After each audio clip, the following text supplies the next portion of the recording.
Hello दोस्तों, मैं सुभय कुमार। दोस्तों 17 बीपीएससी जो पीटी का एग्ज़ाम जो 30 सितंबर को होने वाला है, उसको लेकर है जो दोस्तों है जो बिहार स्पेशल का है जो क्लास है जो स्टार्ट हुआ है। उसमें है जो आपका ये तीसरा क्लास है। ऑलरेडी है जो ज्योग्राफी का और हिस्ट्री का एक क्लास हो चुका है। आप प्लेलिस्ट में है जो जाकर देख ले सकते हैं। दूसरी चीज़ करंट अफेयर्स के लिए जो दोस्तों है जो डेली पेपर एनालिसिस भी होता है, और अभी से पेपर एनालिसिस बहुत ज़रूरी है आपके लिए। जो अभी जो करंट के जो क्वेश्चंस बन रहे हैं, अभी ये जो चुनाव है, बहुत सारी जो योजनाएं जो है अभी है जो बोला जाएगा, तो है जो सब हाईलाइट हो गई योजनाएं। तो निश्चित रूप से सबको है जो ध्यान में रखने की अभी ज़रूरत है। तो दोस्तों, बिहार बहुत ही इंपॉर्टेंट है। 30 क्वेश्चन है जो वेटेज रहता है बिहार से। कितना क्वेश्चन? 30 क्वेश्चन है जो वेटेज रहता है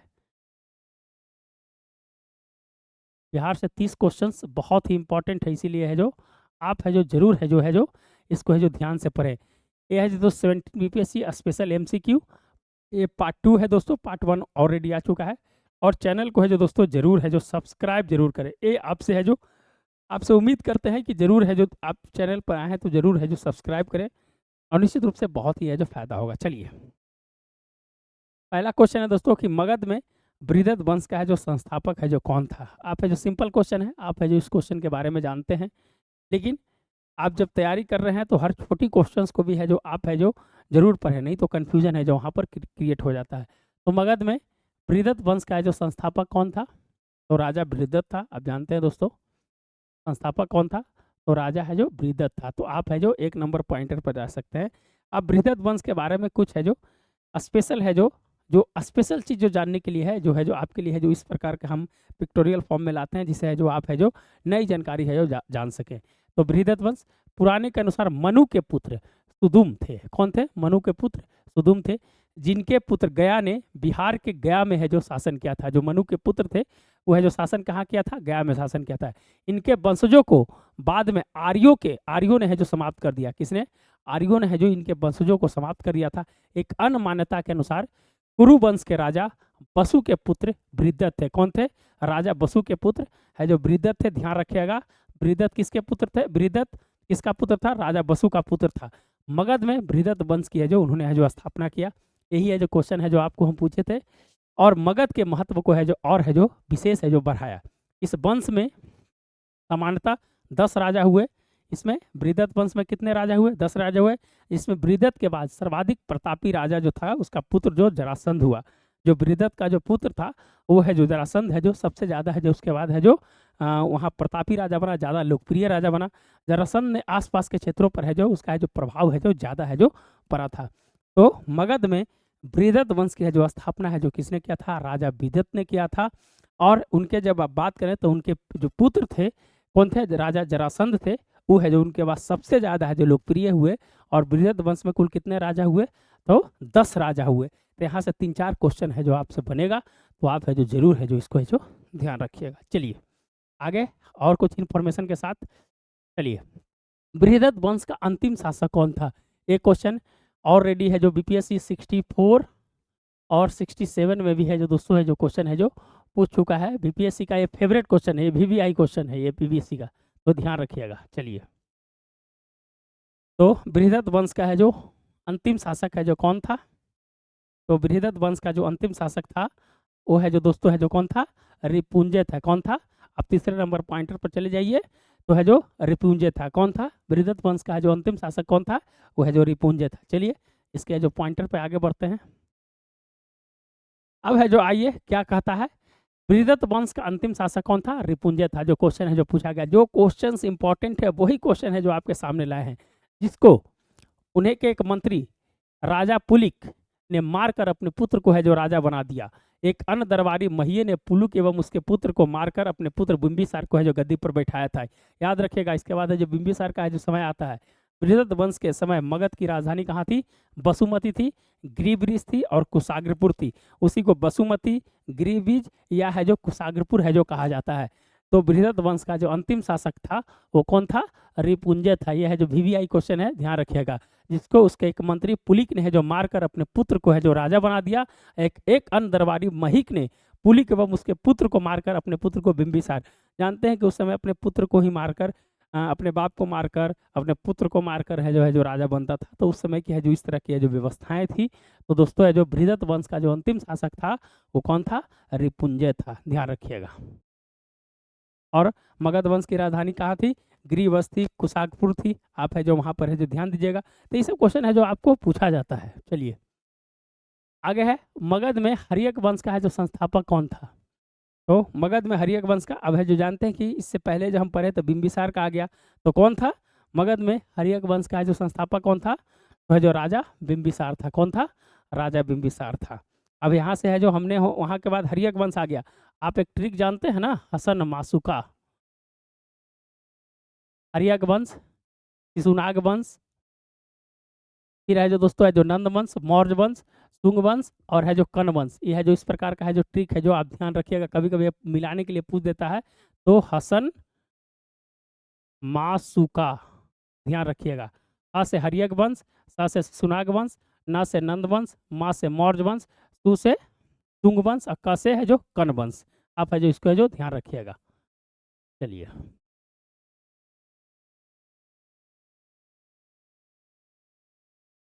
चलिए, तो मगध में हर्यक वंश का संस्थापक कौन था? तो राजा है जो बिंबिसार था। चलिए अब है जो हम हर्यक वंश के ऊपर है जो थोड़ी सी क्या क्या इंपॉर्टेंट है उस पर जो हम चर्चा करेंगे। हर्यक वंश, मगध में हर्यक वंश का संस्थापक कौन था? बिंबिसार था। जो हमने जो क्वेश्चन पूछा, जो कौशल के प्रसेनजीत और अवंती के चंद्रप्रद्योत तथा महात्मा बुद्ध के है जो समकालीन था।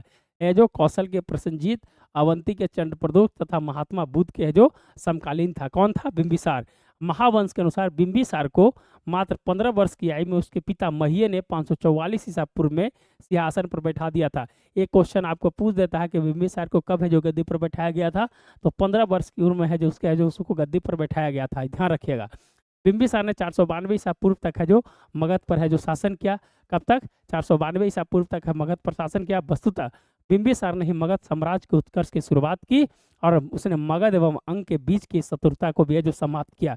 ये भी है जो बहुत इंपॉर्टेंट पॉइंटर है, इसको भी है जो ध्यान रखिएगा। तो यहाँ से 3 क्वेश्चन बनता है। हर्यक वंश का संस्थापक बिंबिसार था, फर्स्ट पॉइंटर। दूसरा चीज ये है जो कौशल के प्रसेनजीत, अवंती के चंद्रप्रद्योत तथा महात्मा बुद्ध के समकालीन था। ये क्वेश्चन ये बनता है। महावंश के अनुसार बिंबिसार के मात्र 15 वर्ष की उम्र में है जो उसके पिता महीय ने 544 ईसा पूर्व में सिंहासन पर बैठाया था 15 वर्ष, और 492 ईसा पूर्व तक है जो मगध पे शासन किया। उन्होंने मगध एवं अंग के बीच जो शत्रुता है उसको भी है जो समाप्त किया था। तो आपको कितना क्वेश्चन बन गया? 5 5 10 क्वेश्चन बन गया 2 क्वेश्चन में। तो ये सबसे इंपॉर्टेंट है। चलिए अब है जो बिंबिसार जो था दोस्तों, वो अपने साम्राज्य विस्तार के लिए 3 शादियां की थी। तो उसने सबसे पहला कौशल नरेश प्रसिद्धिन की बहन कौशला देवी पहला शादी, लिच्छवी शासन चेटक की पुत्री चलना से दूसरी शादी, और मद्र शासक जो पंजाब की थी उससे राजकुमारी क्षेमा से है जो तीसरी शादी है जो उन्होंने जो किया था। 3 शादी कर कर है जो दोस्तों है जो बिंबिसार का अपना साम्राज्य है जो अपना बहुत ज़्यादा है जो विस्तार किया था। इन तीनों राज्यों के साथ वैवाहिक संबंध स्थापित किया। कौशल नरेश ने बिंबिसार को दहेज में कसिया, जो आधुनिक काशी है, ध्यान रखिएगा। जो कौशल नरेश, क से कौशल, क से काशी, ध्यान रखिएगा, बिंबिसार को दिया, नामक गांव दिया। हालांकि बिंबिसार का अवंती राज्य में संघर्ष हुआ। जो बिंबिसार था उसका अवंती राज्य में संघर्ष हुआ, लेकिन अवंती शासक चंद्रप्रद्योत के बीमार पड़ने पर दोनों के मित्र बन गए। जब अवंती से जो दोस्तों है जो जब उसका है जो संघर्ष हुआ तो वहाँ का जो शासक था चंद्रप्रद्योत जब बीमार पड़ा तो वह है जो वहाँ से है जो अपने है जो अवंती राज के अनुरोध पर बिंबिसार ने अपने राजवैद्य जीवक को वहाँ पर भेजा था, उज्जैन भेजा था। उससे जो दोस्ती हो गई थी और अवंती भी है जो दोस्तों है जो उससे मिल गया था। तो बिंबिसार है जो अपने आप का है जो बहुत बड़ा है जो शासक है जो माना जाता है। तो हमने बहुत सारी चीज़ों को है जो आपको है जो बताने का है जो प्रयास किया। चलिए, भारतीय इतिहास में बिंबिसार को अस्थायी सेना रखने वाला है जो कहा जाता है। बिंबिसार को अस्थायी सेना का रखने वाला शासक कहा जाता है, तथा इसी कारण उसे सैन्य कहा जाता है। क्या कहा जाता है? सैन्य कहा जाता है। जो अस्थायी सेना है जो रखता है उसको सैन्य कहा जाता है।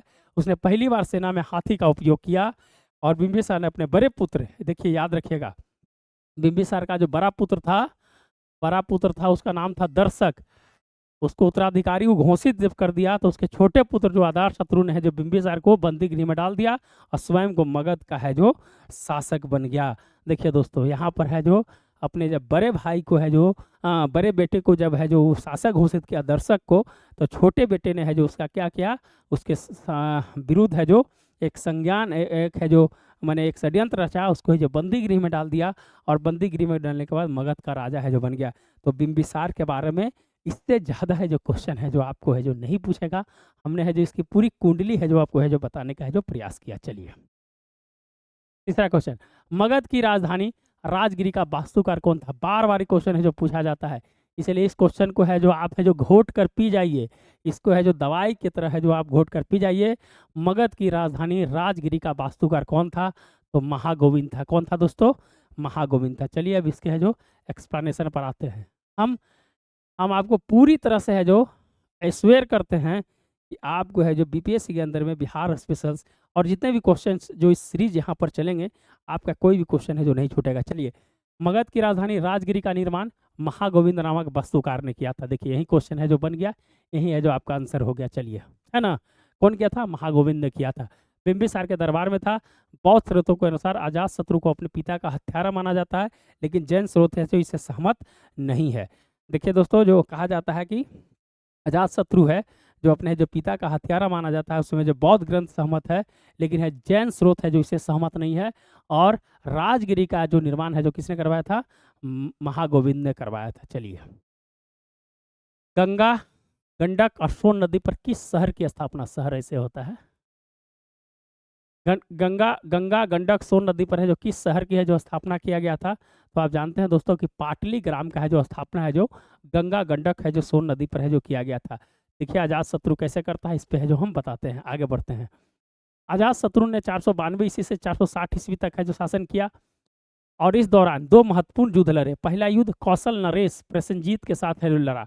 जो अजातशत्रु था, अजातशत्रु जो था वो है जो दो युद्ध लड़ा। पहला युद्ध है जो किसके साथ? प्रसेनजीत के साथ। पहला युद्ध प्रसेनजीत के साथ लड़ा, जिसे जो काशी पर है जो पुनः अधिकार कर लिया। अजातशत्रु ने प्रसेनजीत को पराजित कर संधि कर बाध्य किया। जो काशी को जब प्राप्त किया तो उसको जो बाध्य कर दिया। और अजातशत्रु ने प्रसेनजीत की पुत्री बाजिरा से है जो विवाह किया था। जो अजातशत्रु था वो अपनी पुत्री, जो अजातशत्रु था वह जब प्रसेनजीत की पुत्री जो थी उसके बाजिरा से विवाह किया था, तथा काशी के क्षेत्र को पुनः दहेज के रूप में है जो प्राप्त कर लिया।